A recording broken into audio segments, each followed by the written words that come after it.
জাতীয় নাগরিক পার্টির নাম ঘোষণা অনুষ্ঠানে নরসিংদীর প্রতিনিধিদের অংশগ্রহণ।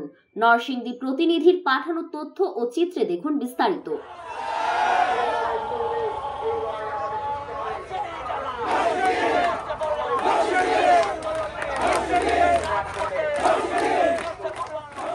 ফ্যাসিস্ট আওয়ামী পতনের আন্দোলনে যারা সামনের সারিতে থেকে আন্দোলন করে বিজয় ছিনিয়ে এনেছিল, সেই নাহিদ ইসলাম, আক্তার হোসেন, সার্জিস আলম, হাসনাত আবদুল্লাহরা নতুন রাজনৈতিক দল ঘোষণা করেছে 28 তারিখ শুক্রবার মানিক মিয়া এভিনিউতে।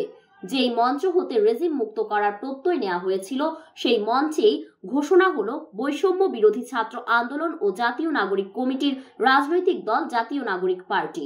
জাতীয় নাগরিক পার্টির দল ঘোষণা অনুষ্ঠানে দেশের বিভিন্ন অঞ্চল হতে ডাকা হয়েছে প্রতিনিধিদের।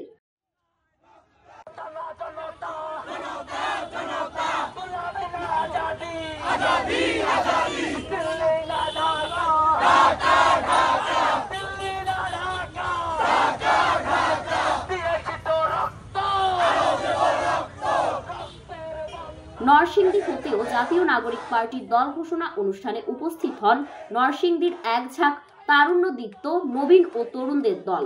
শত শত নেতাকর্মীদের উপস্থিতিতে সরব ছিল ঢাকার রাজপথ।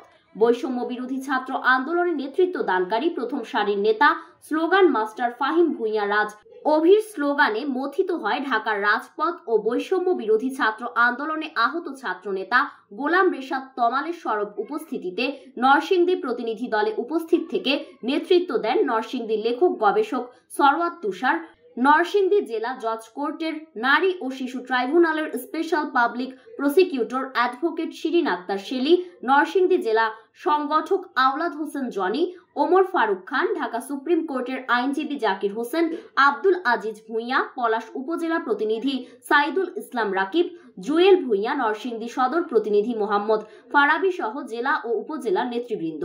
আরও উপস্থিত ছিলেন ছাত্রনেতা ইমতিয়াজ খান বিলাল, রফিকুল ইসলাম সুজন, সুহেল মিয়া, আশরাফুল ইসলাম তানিম সহ ছাত্রনেতাগণ।